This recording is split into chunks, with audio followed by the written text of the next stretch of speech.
나누는 오늘 요한계시록 강의 22번째 시간입니다.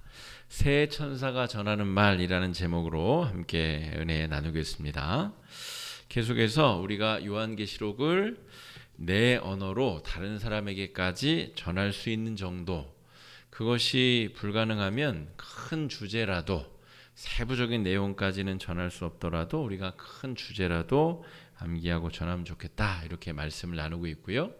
주제는 이것입니다. 악에 대한 심판과 하나님의 백성의 구원이다, 이게 주제고요.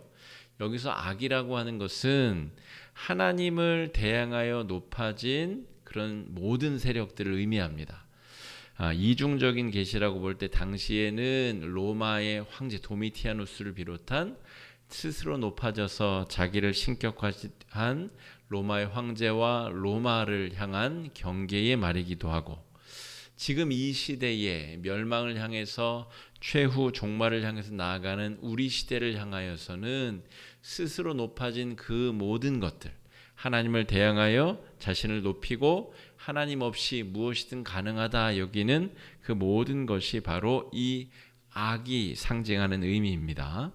그것들이 결국 심판을 받게 될 것이고, 그 가운데 하나님의 백성들도 핍박과 어려움, 환난과 고통이 있겠으나 최후 구원의 은총을 하나님의 백성들에게 베풀어 주신다 하는 것이 요한계시록의 전체 주제입니다. 그래서 이 전체 주제의 내용은 일곱 인과 나팔과 대접 재앙의 본문으로 이 중심 내용이 채워지게 되는데, 이 세 가지 재앙이 점증적으로 증가하는 구조. 그래서 하나님께서는 한 명이라도 이 가운데 회개하고 돌이키기를 바라는 마음으로 기회를 주시고, 다음번에 더 확실한 심판으로 그 마지막에 최후의 피할 수 없는 고난과 역경, 심판을 허락해 주시는데, 이것이 7년 대환란이라는 의미로 받아들이셔도 되겠습니다 라고 말씀드렸습니다.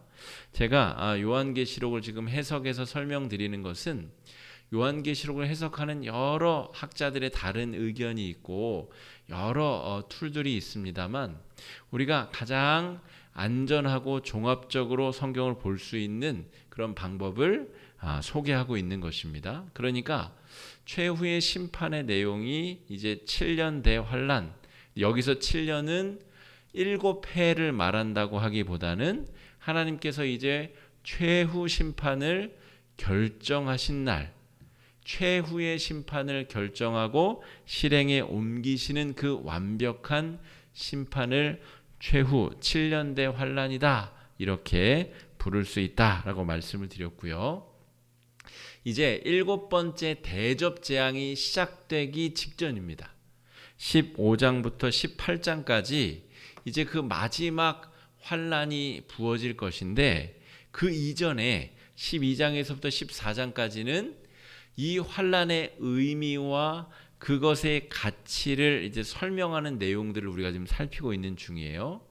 지금 이렇게 설명드려도 잘 이제 이해가 어려우신 분들이 있을 수 있는데, 어쨌든 잘 모르시겠으면 하나님을 대항해 스스로 높아진 것들에 대한 심판당할 때에 하나님의 백성들도 함께 어려움을 당하는데, 그 와중에서도 구원해 주시고 건져 주시고 최후 승리를 하나님의 백성들에게 선물로 주신다, 이렇게 이해하시면 되겠습니다. 그래서 오늘 14장의 이제 뒷부분이거든요. 그러니까 이 심판의 결과와 그 의미, 왜 이 심판을 베푸시고 그걸 통해서 어떤 것을 우리에게 선물로 주고자 하시는가, 그 의미를 지금 다루고 설명하고 있다, 이렇게 보겠습니다. 지난주에 우리가 살핀 내용은 이것이죠. 13장은 사탄의 졸개들이 이제 잠깐의 권력을 얻어서, 잠깐의 힘을 얻어서 성도들을 핍박하고 고통 주고 아주 정말 못된 짓들을 자행하는 그런 모습들이 묘사가 되었습니다. 바다를 등지고 선 용과 두 짐승이 바다로부터 나와가지고 기적도 일으키고 협박도 하고 공격도 하고 정말 심각한 이 핍박과 고난으로 하나님의 백성들을 어려움에 빠뜨리는 내용이 13장의 내용이었다면 14장 우리 앞부분에서는 지금 요한이 그렇게 설명드렸죠. 제가 땅 아래에서는 사탄과 두 짐승이 정말 온갖 악한 짓들을 저지르는 장면, 그 가운데 성도들이 핍박당하고 고난당하는 장면이 보여지고 눈을 들어 위를 봤더니 천상의 예배의 장면에서 하나님 보좌 우편에 어린 양이 서셨고 또 그 주변에 14만 4천 구원받은 하나님의 백성들이 온 피조 세계의 오케스트라 반주에 맞춰서 하나님을 영광되게 찬송하는 모습, 이게 14장 전반부에 묘사된 모습입니다. 그리고 나서 오늘 6절 이하의 20절까지 이제 우리에게 펼쳐질 구원의 역사의 의미를 지금 보여주시는 장면이다 할 수가 있겠습니다. 그래서 오늘 내용은 새 천사가 전하는 소식, 그러니까 7 대접 재앙이 시작되기 전에 그 재앙의 의미를 새 천사가 지금 외치고 선포하고 있는 내용이 오늘 우리가 살필 내용인데, 여기서 새 천사가 무엇이냐라고 하면 실제로 우리 가브리엘 천사장 같은 그런 천사이냐라고 할 때 내용적으로 살펴보면 그것이 아니다라는 것을 알 수 있어요. 내용적으로 살펴보면 이것이 실제의 천사가 아니라 사탄의 핍박과 고통에도 불구하고 아주 심각한 역경과 환난에도 불구하고 굴복하지 아니하는 성도들, 14만 4천의 구원받은 성도들, 하나님의 권능을 붙잡고 믿음으로 고난을 이겨내고 있는 성도들이 해야 될 일들, 고난 가운데서 성도들이 끝끝내 붙잡고 해야 될 일들, 외쳐야 될 소리들, 그것들이 바로 새 천사의 노래, 새 천사가 고백하는 내용들로 지금 상징화되어 나타내고 있다. 그러니까 첫 번째 천사가 이런 외침을 했다, 두 번째 천사가 이런 외침을 했다, 세 번째 천사가 이런 외침을 했다는 내용이 쭉 나오는데, 이것이 바로 고난 속에 있는 이 종말의 때에 성도들이 외쳐야 될 내용들이다 라고 하는 것입니다. 여러분도 지금 본문을 읽어보셔서 아시겠지만 지금 또 보니 다른 천사가 공중에 날아가는데 로마 군병이 초소에서 이 편지를 검문하다가 뭔 소리야? 라고 통과 이렇게 해버렸다는 거죠. 그런데 실제로 소아시아 7교회 성도들은 이 내용을 읽고 우리가 지금 핍박 중에서 우리가 무슨 일을 해야 되는지 요한 선생이 우리에게 적어서 보내줬구나, 이렇게 읽었다는 말입니다. 핍박당하는 우리 소아시아의 교회들이 핍박에도 굴하지 아니하고 지금 무슨 일에 전념해야 되고 어떻게 기도해야 되고 무슨 일에 우리의 에너지를 집중해야 되는지 그것을 발견했다는 거죠. 뭔 말인지 모르겠는 이 내용을 우리가 좀 더 살펴보자는 것입니다. 6절 말씀 한번 읽어보겠습니다. 6절입니다. 시작. 또 보니 다른 천사가 민족과 종족과 방언과 백성에게 전할 영원한 복음을 가졌더라. 먼저 첫 번째 노란 글씨 천사가 공중에 날아가는데, 요걸 좀 해석해 보겠습니다. 지금 이 바다를 등지고 선 이 용 사탄과 그 바다에서 나온 두 짐승, 이 사탄의 졸개들이 마치 이 3년 반의 짧은 권력을 얻었음에도 불구하고 자신들이 다 이긴 것처럼, 자신이 마치 하나님인 것처럼 그렇게 온갖 악행을 저지르고 하나님의 백성들을 핍박하고 그렇게 고난을 줍고 있는데, 사도 요한이 말하기를 겁내지 마시오 성도님들, 당신들은 천사가 공중을 날아가면서 하늘의 복음을 외치는 것과 같은 그런 존재들입니다. 이 땅에 잠깐의 권세를 가지고 여러분을 박해하는 저 도미티아누스 황제, 로마 군병들, 또 자신이 힘이 있고 권력이 있다고 말하는 모든 악한 자들의 핍박을 우습게 여기셔도 됩니다. 당신들은 하늘을 나르며 천사가 마치 복음을 외치는 것처럼 능히 복음을 외쳐야 될 하나님의 백성들입니다. 라고 위로하고 권면하고 있다는 것이죠. 이 글을 읽는 성도들이 우리를 향한 이야기구나. 우리가 어떤 존재인지, 우리가 무슨 일을 해야 되는지 사도 요한이 우리에게 가르쳐주고 있구나 라고 하는 것이죠. 왜 이게 천사를 향한 이야기가 아니냐? 이 뒷부분 때문에 그런데 모든 민족과 종족과 방언과 백성에게 복음을 전할 대상은, 복음을 전할 주체는 천사가 아니기 때문에 그렇습니다. 예수님이 잉태될 때에 이 마리아에게 천사가 나타나서 하나님께서 하실 일을 고지하죠. 그러니까 예수님이 어떤 아주 정말 하늘에서 알이 뚝 떨어져서 거기서 알을 깨고 나오신 게 아니라 한 연약한 소녀의 배를 통하여서 그 성령으로 잉태되어서 그 소녀의 몸을 통해서 이 땅에 나신다는 거죠. 그리고 천사의 역할은 그러한 일을 고지 알려주는 집배원 배달부에 불과하다는 것입니다. 실제로 하나님의 복음을 전하고 하나님의 하실 일에 참여할 주체는 천사가 아니라 하나님의 백성 인간들입니다. 우리가 그래서 천사보다 낫다라고 기록된 시편의 기록이 그래서 그렇습니다. 천사가 사실 우리보다 낫죠. 시공간도 막 이동할 수 있고 막 하늘도 날아다닐 수 있고 영적인 존재로서는 우리보다 훨씬 더 뛰어난 것 같으나 하나님은 천사와 함께 일하는 것이 아니라 하나님의 백성들을 통하여 복음을 증거하고 하나님의 나라를 확장하고 하나님의 일들을 이루어 가신다는 거죠. 그래서 오늘 천사로 묘사된 이 존재는 실제 천사가 아니라 핍박당하고 고난당하고 있는 위축된 성도들, 당신들이 바로 하늘을 나르며 위대한 복음을 증거해야 될 하나님의 증인들입니다. 라고 사도 요한이 지금 적고 있다는 것이죠. 모든 민족과 종족과 방언과 백성에게 전할 영원한 복음, 이게 우리가 집중해야 될 일입니다.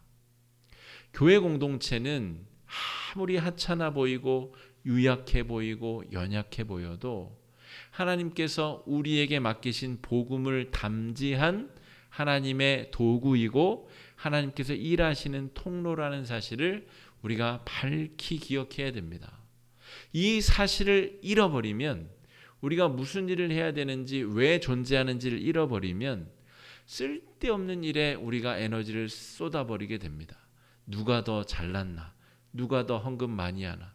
누가 더 봉사 많이 하나? 시샘하고 질투하고 싸우고. 여러분, 우리의 에너지는 그런데 낭비될 여지가 조금도 없습니다. 모든 만민과 종족에게 방언과 또 여러 도구를 통하여 복음을 영원히 증거해야 될 일에 교회의 모든 에너지는 집중되어져야 된다 하는 것이죠. 사도행전 2장의 성령 강림의 역사가 일어날 때 그래서 여러 나라 지방의 언어들로 성도들이 120문도가 방언할 수 있는 기적이 펼쳐진 이유도 거기 있습니다. 초대교회가 조직되고 형성된 이유는 만민에게 복음을 증거하기 위함이다 하는 것이죠. 자, 그래서 어떠한 상황에서도 온 세상과 모든 민족에 복음을 전해야 할 사명이 우리에게 있다 하는 거예요. 우리는 아직 그럴 때가 안 됐는데, 우리 그냥 살림 꾸리기에도 여념이 없는데, 우리는 그냥 우리 인생 그냥 돌보고 살기에도 부족한데요. 하나님은 우리에게 그런 모습을 기대하는 것이 아니라 우리가 가진 상황과 역경과 상황 가운데서 어떤 노력을 기울여서든 최선을 다해 온 세상을 향한 복음의 그 기치를 높이 들기를 바라신다라고 하는 것이죠. 여러분, 우리가 아무리 어렵다 한들 지금 이 초대교회 주후 90년 요 당시에 핍박당하고 고난당하던 성도들보다 못하다고 할 수 있을까요? 붙잡혀 가면 당장 콜로세움에 던져져서 사자밥이 되고 가로등 불로 그냥 온몸이 불타서 화형을 당해 그냥 아무렇지도 않게 순교를 당해야 되는 성도들보다 우리가 못하다고 말할 수 있습니까? 그럴 수 없다는 거죠. 그래서 이 이중적 계시가 중요합니다. 실제로 주후 90년 당시를 향한 예언의 말씀이면서도 말세지말, 이 말세 중에 말세를 살아가는 우리 한국 교회, 우리 화곡중앙교회 성도들을 향한 하나님의 아주 강력한 메시지다라고 말할 수가 있는 것입니다. 제가 몇 년 전부터 계속해서 아웃리치, 그러니까 우리 해외에 있는 우리 교회의 선교지들을 가서 직접 우리 성도들이 땅을 밟는 것을 준비하고 애를 썼는데 그렇게 하지를 못했습니다. 코로나 이슈도 있었고요. 우리 교회가 해외 선교지에 우리 성도들이 직접 가는 것이 사실은 오래도록 우리가 하지 않아서 그런 어떤 근육들, 그런 마음의 상태가 잘 준비되지 아니한 것도 있습니다. 그래서 제가 이제 올 한 해 내년 이제 정책을 준비하고 장로님들과 정책당회를 진행하면서 요 일을 꼭 하면 좋겠다.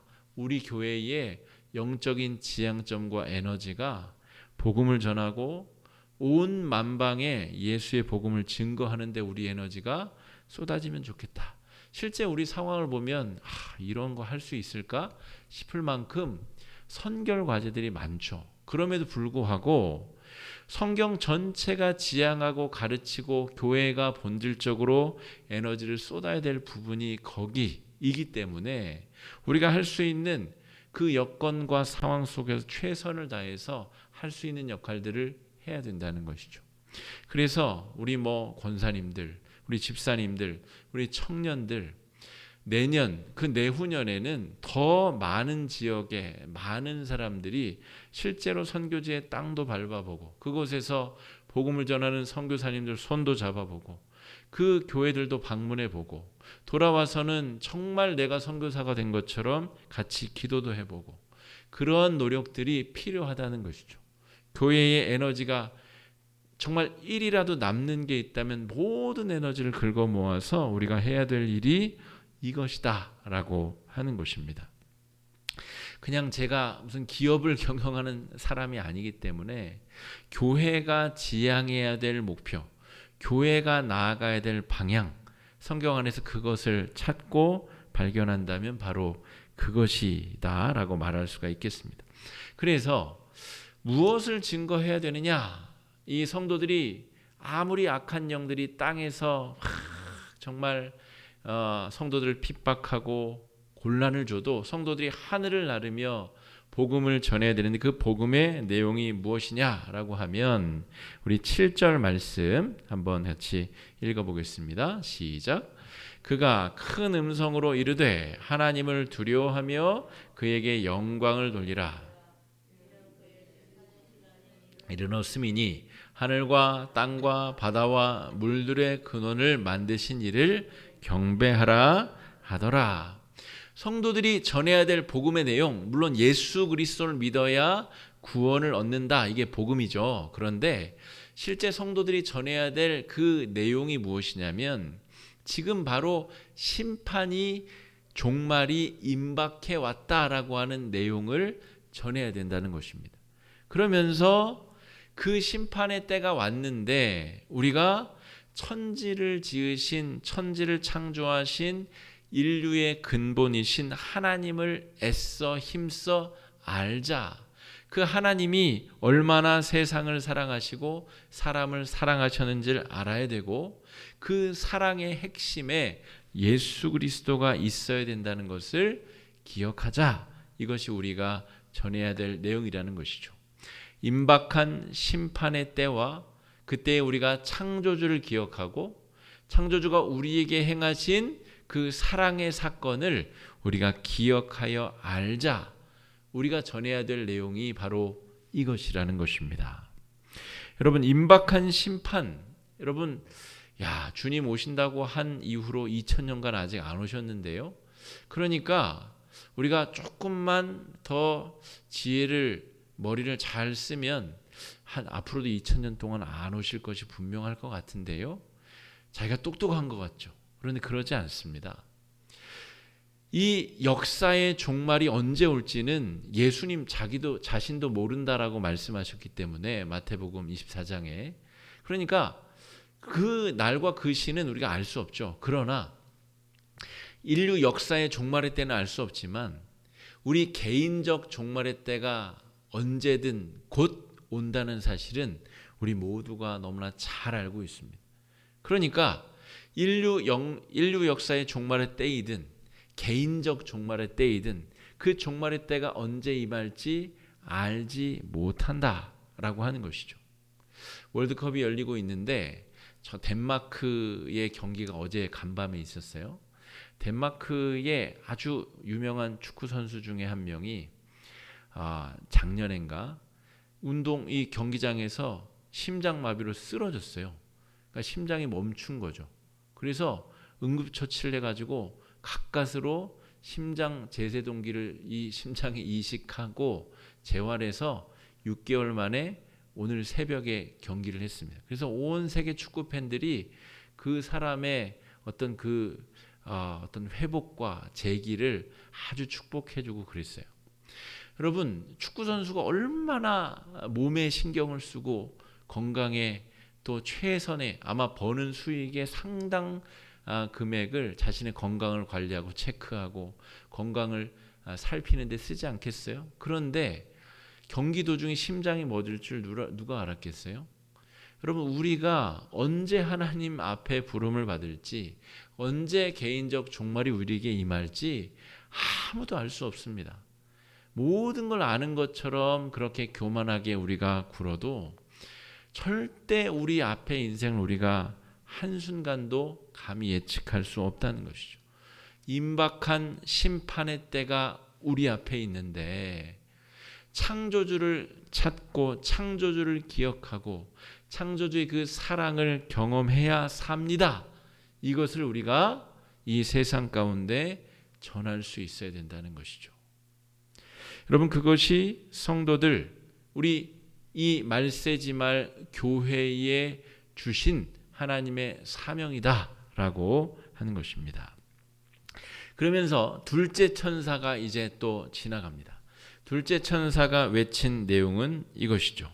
큰 성 바벨론이 무너졌도다. 큰 성 바벨론, 지금 이미 아직 무너지지 않았어요. 아직 7 대접 재앙이 시작되지 않았거든요. 아까 설명드렸다시피 15장부터 18장까지가 이제 그 큰 성 바벨론이 무너지는 내용이거든요. 그런데 14장에서 이미 무너졌도다 선포하는 것은, 그 이유는 이 심판의 의미를 지금 설명하고 있기 때문에 그렇습니다. 나중에 15장부터는 막 재난이 시작되면 이게 무슨 의미가 있는지 그것을 살피기에는 너무나 재난의 내용이 무섭거든요. 무섭고 두렵거든요. 지금 앞서서 천사가 성도들이 이 세상을 향하여서 하나님의 뜻, 하나님이 이 땅의 악의 존재들에 베풀 심판의 의미를 성도들이 이 세상을 향해 외쳐야 된다는 것입니다.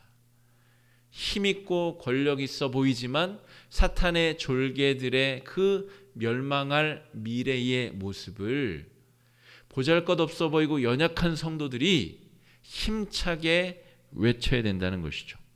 바벨론의 멸망을 성도들이 외칠 수 있어야 됩니다.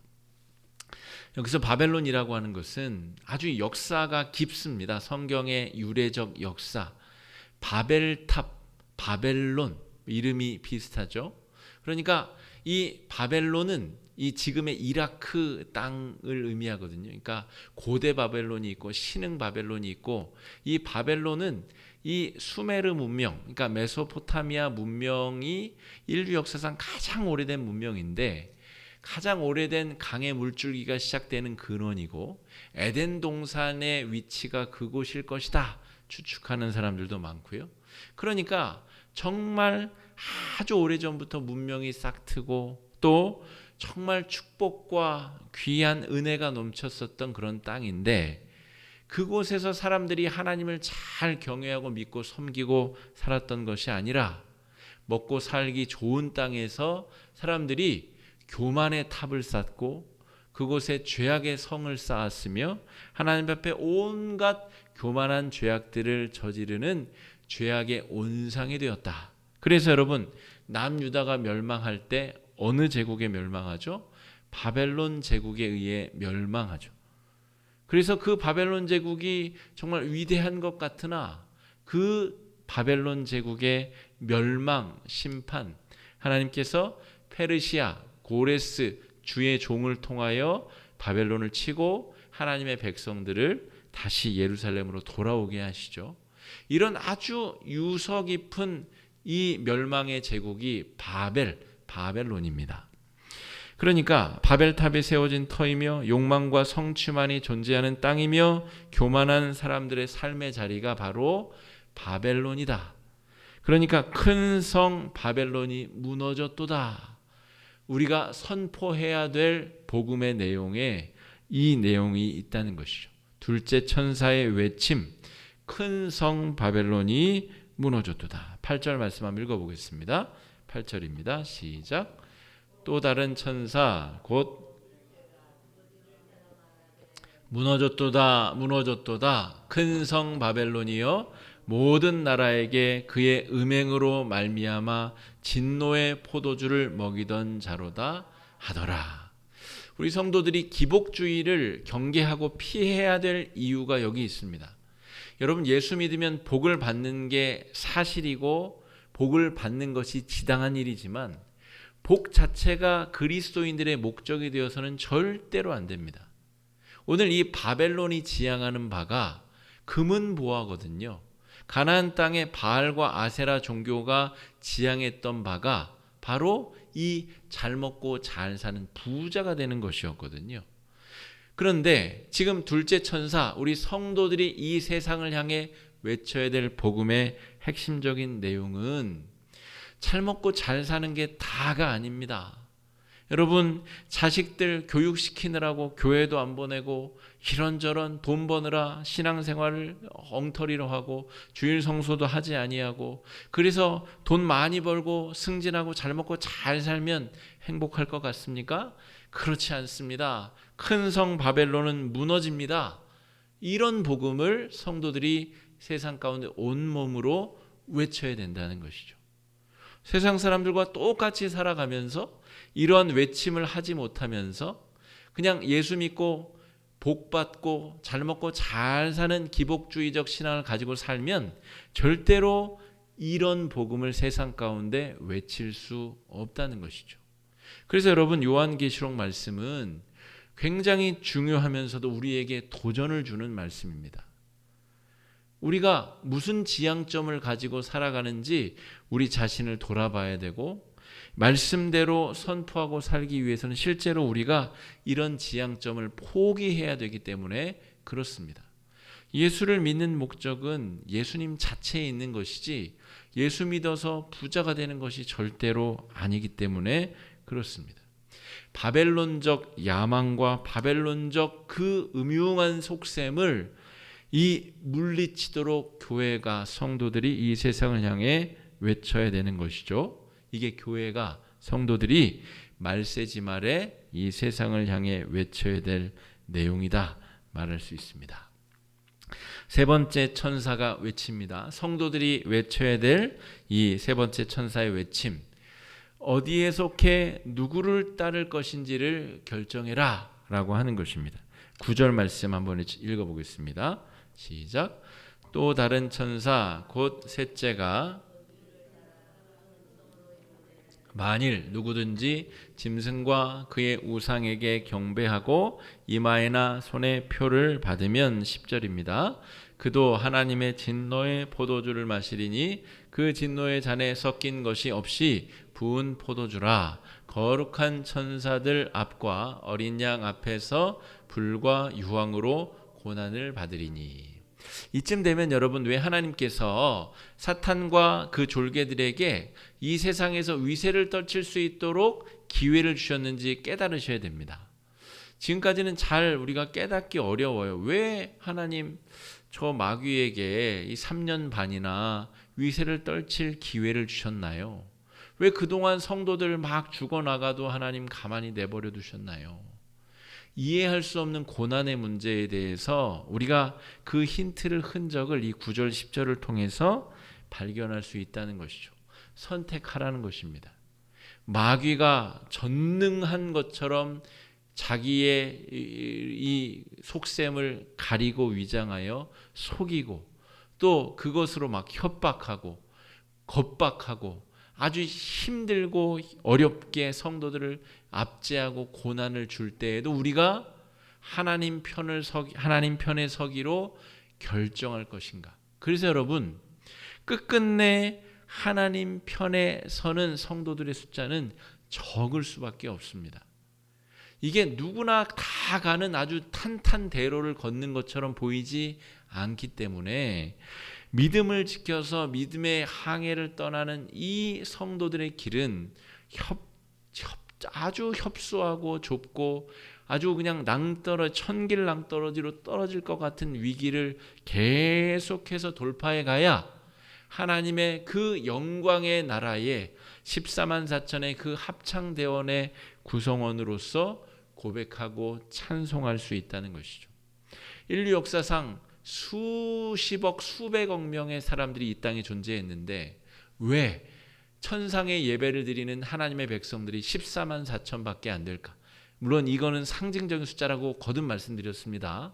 하지만 전 인류 역사에 존재했었던 모든 사람들의 총합에 비하면 그 숫자가 너무나 작아 보이죠.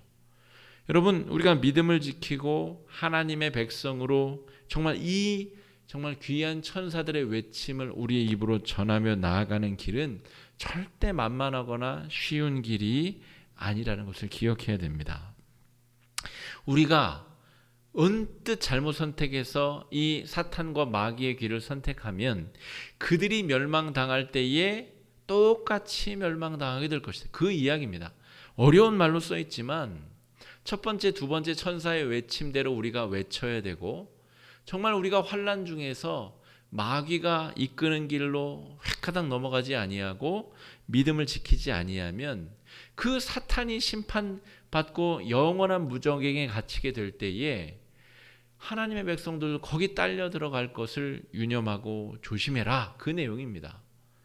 여러분, 뒤쪽에 이제 포도밭을 추수하는 내용이 나오는데, 여러분 다시 한번 읽어보시면 아주 무시무시한 말들이 써 있습니다. 그러니까 결국 마귀의 그 유혹에 넘어가서 마귀를 섬기고 마귀가 원하는 길로 탄탄대로처럼 보이는 그 악의 길로 접어든 사람들이 그 길에서 똑같이 피해 심판을 받게 될 것이다, 이런 내용입니다. 14절로 20절까지의 내용이 이것이죠. 마지막에 예리한 낫으로 추수를 행하시는 예수님. 저는 포도밭 추수를 해본 적은 없으나 예리한 낫으로 포도밭을 왜 추수합니까? 이건 포도 농장을 이제 끝을 내는 겁니다. 최후 심판, 이제 15장부터 펼쳐질 7 대접 재앙에 대한 의미입니다. 예리한 낫으로 포도밭 전체를 다 분질르고 다 꺾어내고 쳐내어서 그 모든 악의 존재들을 다 으깨서 포도즙, 이 핏물처럼 보이는 포도즙들을 아주 어마어마하게 짜낼 것이다 라고 하는 아주 무시무시한 내용의 이 재앙이 14절부터 20절까지의 내용에 기록되어져 있습니다. 여기서 예리한 낫은 외적 죄악뿐 아니라 내면의 우상 숭배와 죄악까지 심판하시는 아주 예리한 하나님의 심판의 도구를 상징합니다. 율법은 그냥 몸으로 지키면 되잖아요. 근데 마음으로 짓는 죄를 어떻게 하나님이 아실까? 모르시겠지. 그런 게 어디 있어요. 예리한 낫으로 완전히 다 모든 죄악까지 뿌리 뽑으시는 주님 앞에 다시 앞의 내용으로 9절 10절로 돌아가면 선택하라는 것입니다. 너희의 마음의 우상 숭배와 그 죄악으로부터 너희가 마음을 굳게 지켜 이 구원의 좁은 길을 향해 걸어가겠느냐? 그런 자만이 이 최후의 심판에서 보존되고 살아남을 것이다. 이런 이야기를 하고 계시는 것이죠. 예리한 낫을 통한 포도밭의 추수와 추수라는 말이 어울리지 않고 이제는 모든 밭을 끝장을 내는 심판이 이제 온다는 것입니다. 그리고 무자비하게 즙을 짜내는 틀, 그 여호와의 포도즙 틀에 이 진노당할 이 백성들이 그 안에서 다 으깨질 것이다 라고 하는 내용이죠. 그래서 오늘 20절 말씀을 보면 성 밖에서 그 틀에 밟히니 틀에서 피가 나서 말 굴레까지 닿았고 1600 스타디온에 퍼졌도다. 말의 굴레가 어디예요? 말의 굴레. 말 이 입을 차고 있는 여기. 그러니까 포도즙 틀이 포도즙이 차고 넘치. 이게 피잖아요. 피. 그 피가 말의 이 아구까지 차올랐다는 거예요. 그리고 1200 스타디온, 1600 스타디온이 이 현재의 측량 개념으로 따지면 307km입니다. 그러니까 어마어마한 이 심판과 재앙이 그냥 상상만 해도 무시무시하지 않습니까? 그러니까 우리가 신앙을 지키고 믿음의 길을 걸어가야 될 분명한 의미를 지금 사도 요한이 자신이 본 환상을 적어서 성도들에게 지금 전하고 있다는 것이죠. 이 말세의 때에 성도들이여 정신을 바짝 차리십시오. 우리가 어떻게 신앙을 지키고 우리가 이 세상을 향해서 한 명이라도 구원하기 위하여 어떤 노력을 경주해야 될지 여러분 잊지 마십시오 라고 지금 아주 강력한 필치로 글을 써내려가고 있다는 것입니다. 여러분, 심판의 결과가 흥건하게 잠긴 피의 바다가 307km에 펼쳐져서 흥건하게 잠긴다고 합니다. 여러분, 마지막 심판에서 이 살아남을 성도들은 소수에 불과합니다. 그리고 앞쪽, 다시 요한계시록의 앞쪽으로 가보면 이 편지를 읽어야 될 7 교회들 성도들 다시 한번 생각해 보세요. 칭찬받은 교회가 불과 2교회밖에 없고요. 정말 라오디게아 같은 교회는 이걸 성도라고 교회라고 해야 되는지 정말 말하기도 애매한, 믿는 것도 아니고 안 믿는 것도 아닌 이런 정말 오합지졸 같은 그런 하나님의 백성들에게 정신 차리라고 지금 우리가 뭘 해야 되는지 지금 밝히 이 복음을 다시 일깨우고 있는 이 요한의 이 이야기를 우리도 듣자는 것이죠. 이 심판의 때에 하나님의 교회가 아주 연약해 보이고 숫자도 적어 보이고 비루해 보여도 하나님의 교회의 성도들을 통하여 하나님께서 이 일을 하고자 하신다 하는 것이죠. 우리가 하나님의 희망이고 우리가 그 역할을 감당해야 될 주의 백성들이다 라고 하는 것입니다. 여러분, 그래서 오늘 말씀을 제가 잘 전하고 해석했는지 잘 전달이 되었는지 모르겠지만 우리가 고난과 환난 중에 계신 성도님들 자기 자신을 얕잡아 보지 마십시오. 자기 자신을 하찮게 보지 마십시오.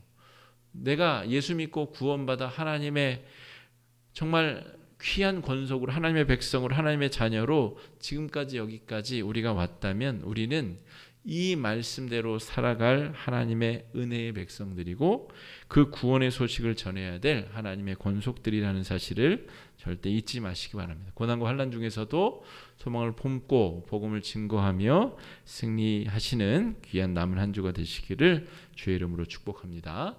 이 시간에 말씀 의지해서 우리 잠시 4가지 기도 제목 가지고 좀 한번 기도하면 좋겠는데요. 첫 번째 기도 제목은 교회와 성도가 감당해야 될 복음의 증거의 사명을 우리가 잊지 아니하고 언제 어떤 상황에서도 낙심하지 아니하고 복음을 증거하게 해달라고, 우리가 적어도 이 초대교회에 그 힘들고 핍박당하는 성도들의 상황보다는 우리가 낫지 않습니까? 우리가 있는 상황에서 우리가 할 수 있는 최대한의 노력을 경주하여 복음을 증거하고 하나님의 나라를 증거하게 해달라고 이 시간에 함께 기도하며 나아가겠습니다. 기도하겠습니다. 사랑해 주님, 늘 감사합니다. 우리 가운데 행하신 그 구원의 위대한 능력의 역사를 우리가 붙잡고 믿음으로 승리하며 나아갈 수 있기를 주님 바랍니다. 하나님 아버지, 우리가 연약해 보이고 부족해 보이고 주님 숫자가 적어 보이고 연약해 보이고 나약해 보여도 주님, 우리가 날아다니며 복음을 전하는 새 천사처럼 하나님의 도구로 쓰임받아 이 세상에 구원을 받아야 될 주의 백성들에게 주님 복음의 소식을 전하는 주의 하나님의 일꾼들임을 잊지 아니하게 하여 주시옵소서. 하나님 아버지, 연약하고 심약해진 우리들의 연약한 모습을 주님 다시금 일으켜 주시옵시고 우리 연약해진 무릎을 다시 일으켜 세워서 복음을 들고 산과 들을 떠돌며 하나님의 살아계심과 이 땅에 임할 주의 진노의 날을 우리가 전하며 예수 그리스도만이 생명의 길, 살 길임을 전하는 주의 백성들 될 수 있도록 주님 인도하여 주시옵소서. 우리의 연약함들이 있다면 주님 긍휼히 여겨 주시옵시고 불쌍히 여겨 주시옵소서. 다시 한번 우리 안에 소망의 불을 지펴 주시고 하나님의 능력의 장중에 우리를 붙잡아 주셔서 권능의 장중에 하나님의 백성들이 마땅히 집중하고 힘써야 될 일들에 우리의 삶이 드려질 수 있도록 주님 인도하여 주시옵소서. 주님, 내 한 몸 편하게 살고 잘 먹고 잘 사는 것, 그것이 아니라 하나님의 나라, 하나님의 교회를 세우고 하나님의 나라를 확장하며 하나님께서 일하시는 그 위대한 일에 우리가 드려질 수 있기를 위하여 주님 마음과 뜻과 정성을 모두 나아갈 수 있도록 주님 인도해 주시고 역사해 주시고 시험하시옵소서. 환난과 핍박 가운데서 낙심하지 아니하고 쓰임받는 주의 백성을 되게 하여 주시옵시고 하나님의 은혜의 장중에 붙들어주시는 역사해 주시기 드립니다. 두 번째 기도 제목입니다. 심판으로 멸망하게 될 우리 바벨론의 삶을 부러워하거나 그것을 따르는 것이 아니라 우리가 장차 가게 될 저 천국 14만 4천의 구원받을 성도들이 정말 천상의 피조세계의 오케스트라의 이 합주에 맞춰 찬송하며 영광 돌리며 하나님께서 행하신 일에 대한 감사와 찬송을 올려드릴 것을 사모하며 우리가 천국의 소망을 두고 영적 기쁨을 누리는 삶 되게 해달라고. 지금은 우리가 이 땅에 발을 딛고 있으나 천국을 향해서 두 팔을 뻗어 천국을 염원하며 소망하며 살아가는 인생 될 수 있도록 주님 이 시간 함께 기도하며 나아가겠습니다. 기도하겠습니다. 사랑해 주님, 은혜를 감사합니다. 주님, 결국 멸망하게 될 바벨론적 삶을 우리가 부러워하지 아니하게 하여 주시옵소서. 하나님을 떠나 자신을 신격화하며 자신을 높이며 온갖 교만에 빠져서 죄악의 길을 방황하는 바벨론의 삶을 부러워하지 아니하게 하시고 그 삶을 따라가지 아니하게 하시옵시고 탄탄대로처럼 보이는 그 바벨론적 삶을 우리가 포기하고 저항하며 하나님께서 행하시는 구원의 길, 천국의 길, 그 소망의 길을 붙잡고 믿음으로 나아가 승리할 수 있도록 주님 아버지 인도해 주시고 역사하여 주시옵소서.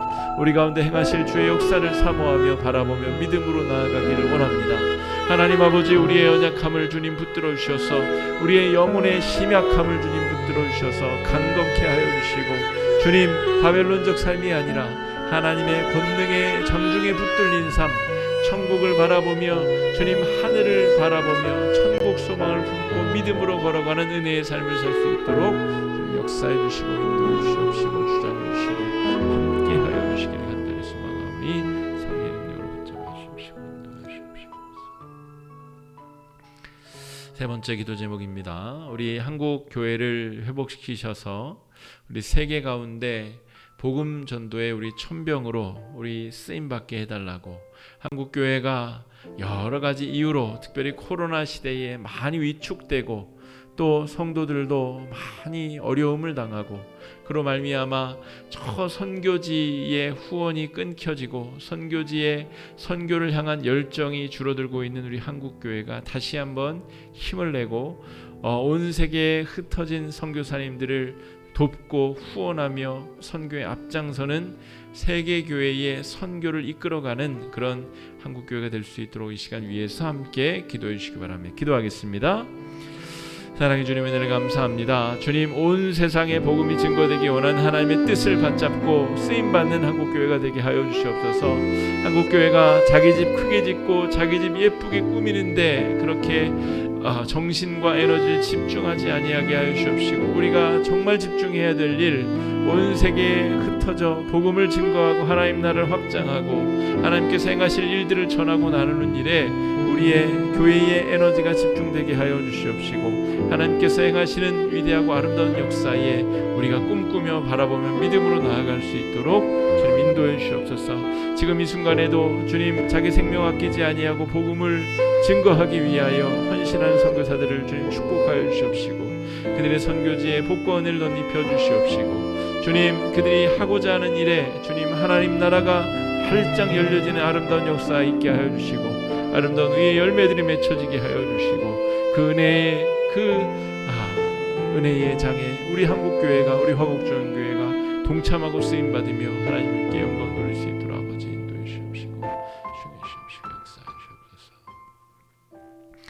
우리 마지막 기도 제목입니다. 우리 개인적 기도 제목을 가지고 또 우리 교회 안에 오래된 장기 환자들, 또 회복 중인 우리 환자와 가족들, 또 우리 드니 지금까지는 아직 또 경련이 없다고 하는데 계속해서 또 하나님의 은혜의 장중에 붙들어 달라고, 또 온전하게 회복되어서 우리가 하나님의 은혜의 찬송의 노래를 부를 수 있도록 위해서 기도해 주시고, 국내외적인 여러 어려움들, 정치적인 갈등들, 또 정말 이 나라가 집중해야 될 일, 우리 통일과 또 은혜를 회복하는 일에 우리가 앞장서 나아갈 수 있도록 나라를 위해서 기도해 주시고, 코로나가 점점 심해지고 있는데 코로나의 종식과 영적 회복을 위해서도 여러분 기도해 주시기 바랍니다. 마지막으로 함께 기도하며 나아가겠습니다. 기도하겠습니다. 사랑의 주님, 여러 가지 기도 제목 가지고 주 앞에 나왔습니다. 건강의 문제, 사업의 문제, 관계의 문제, 여러 가지 산적한 문제들을 가지고 주 앞에 나왔습니다. 주님, 인간적인 노력에 앞서 주 앞에 먼저 기도하오니 주님, 우리가 처한 당면한 문제들 가운데 주님 은혜를 베풀어 주시옵소서. 고쳐 주시옵시고 회복시켜 주시옵소서. 건강에 염려가 있는 자들이 있다면 그 건강을 통해서 하나님의 일들을 담대하게 감당할 수 있도록 건강을 온전케 하여 주시옵시며 강건케 하여 주시옵시며 하나님의 은혜의 장중에 붙들어 주셔서 주님, 건강이 하나님의 백성으로 쓰임 받는데 장애가 되지 아니하도록 주님 붙들어 주시옵시고 역사하여 주옵소서.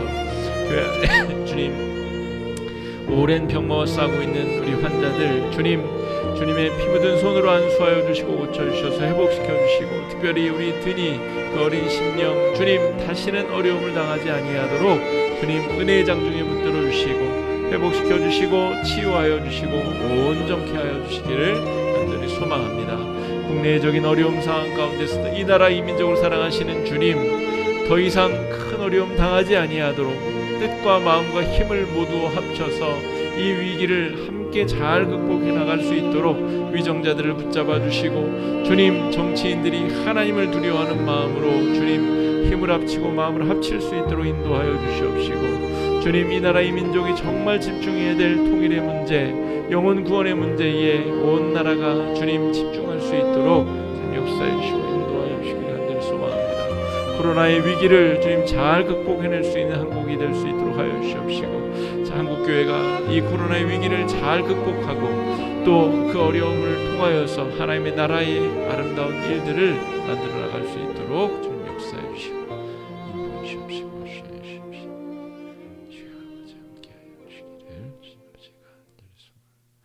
사랑의 주님, 오늘도 말씀으로 우리를 권면하여 주시고 우리 마음 가운데 뜨거운 기도 제목들을 주시니 감사합니다. 각자가 어려움에 또 환난과 고난을 우리가 통과하고 있지만 그 가운데서 낙심하지 아니하고 천국 소망을 꿈꾸며 바라보며 우리가 마땅히 지금 해야 될 일들에 우리의 삶을 집중하게 하여 주시고, 바벨론적 삶을 부러워하는 그런 어리석은 인생, 그래서 마귀와 함께 심판받을 그런 인생이 아니라 좁고 협소하지만 그 구원의 길, 믿음의 길, 천국 소망의 길을 바라보며 믿음으로 승리하는 주의 백성들 될 수 있도록 인도하여 주시옵소서. 우리 가운데 행하실 위대하고 놀라운 주의 은혜의 역사를 사모하옵고 예수님 이름으로 간절히 기도드립니다.